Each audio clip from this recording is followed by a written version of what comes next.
Este es el siglo XXI. En un momento vamos a conversar con el diputado vocero del Partido Reformista Social Cristiano, Rogelio Henao. El presidente se anunció ayer, anunció las medidas y al parecer no han complacido a la mayoría de la población. Mire, el Partido Reformista entiende que las medidas son positivas y queremos esperar, dar el tiempo para que se implemente. El Partido Reformista por su parte tiene un paquete legislativo que someterá la próxima semana, que tiene 4 proyectos de ley. Una ley que crea el Banco de la Exportación para estimular la economía exportadora en la República Dominicana, o sea, estimular empresas que se dediquen a producir bienes y servicios para la exportación, financiar ese tipo de empresas. Una ley de autoridad que, entre otras cosas, establece un sueldo máximo en el Estado y le da carácter de ley a la disminución del gasto corriente en este momento de crisis. Una ley que modifica la ley 112 sobre hidrocarburos, que entre otras cosas establece un tope a los impuestos a los combustibles, de forma tal de que la parte que fluctúa porcentualmente no se constituye un elemento insalvable para el costo de la vida de los ciudadanos.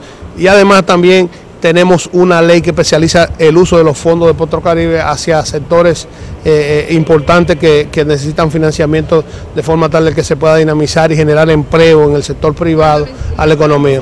La próxima semana estaremos anunciando ese paquete que va a ser complementario a las medidas que ya anunciadas por el presidente. Nosotros tenemos que las medidas son positivas, que tenemos que darle el beneficio de la duda, que ciertamente son logrables si existe la voluntad, y esperamos que en este momento de dificultad de la República Dominicana el Ejecutivo tenga la voluntad y el pueblo y los funcionarios de hacer cumplir estas medidas. Nosotros sobre todo celebramos lo que tiene que ver con el estímulo al uso de gas natural, para hacer menos dependiente nuestra economía de los derivados del petróleo y dejar de estar estimulando, como hemos hecho erróneamente, el uso de GLP en la República Dominicana, de gas licuado de petróleo, que es un derivado que se ha estado estimulando indirecta y erróneamente por una década en la República Dominicana, y eso ha generado un deterioro económico y un cambio hacia otro combustible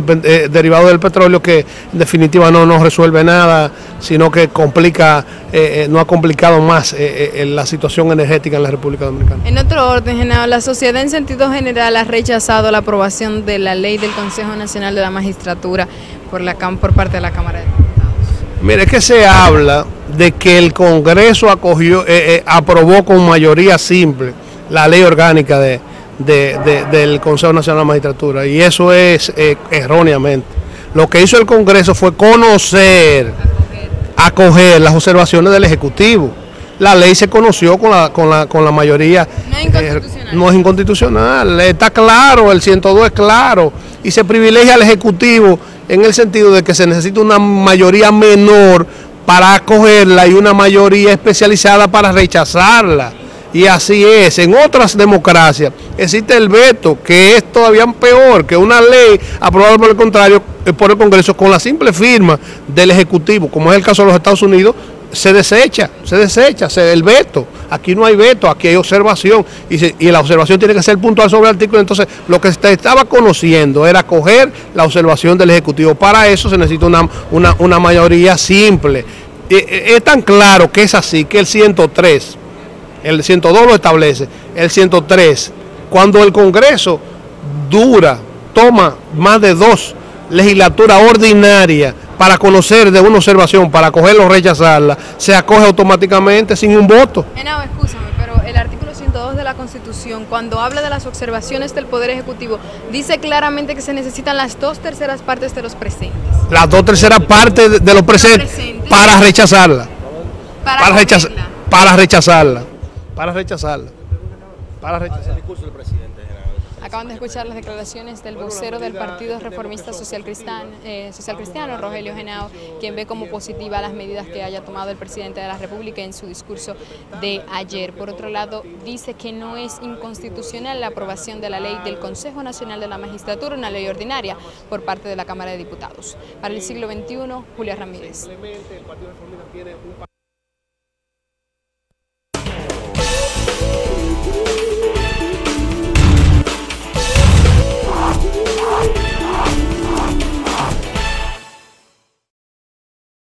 Este es el siglo XXI. Nos encontramos en la avenida José Contreras, próximo a la Universidad Autónoma de Santo Domingo, exactamente frente al busto del periodista Orlando Martínez, quien en el día de hoy se cumple el 36 aniversario de su desaparición. Muchas personalidades se han dado cita aquí al lugar en conmemoración de esta fecha. A continuación vamos a conversar con el presidente del Colegio Médico Dominicano, Zenén Cava, una de las personalidades presentes en el lugar. Y ese seguro tan importante para casi 250,000 de almas no podrá atrapar la cordura y servir a quien está destinado. ¿Qué considera usted que fue el motor que indujo a la corrupción, a la renuncia de Fillón? No sabemos todavía, pero no es lo que le está diciendo. No es lo que le está diciendo. Todavía hay muchas cosas que no están claras. ¿Por qué usted considera que no es lo que él dice? Porque el problema es mucho más complejo. Hay que irse a las declaraciones que dio la doctora Taina Gotroya cuando epilogaba, antes de suspenderla, antes de cancelarla. La doctora Taina puso de manifiesto una serie de manejos oscuros que se dieron ahí con esos dineros, con esos fondos. Hay culpables detrás de esas situaciones. Hay un ministro de Salud Pública que se suspendió, un ministro de Educación que fue suspendido con claros indicios de intervenciones en esos manejos. Ella lo demostró. Entonces no se ha procedido, se quiere tirar toda una nebulosa para ocultar cosas. Y obviamente así ese seguro seguirá andando de mal en peor. ¿Es cierto que los hospitales públicos no cumplen con el protocolo según Salud Pública?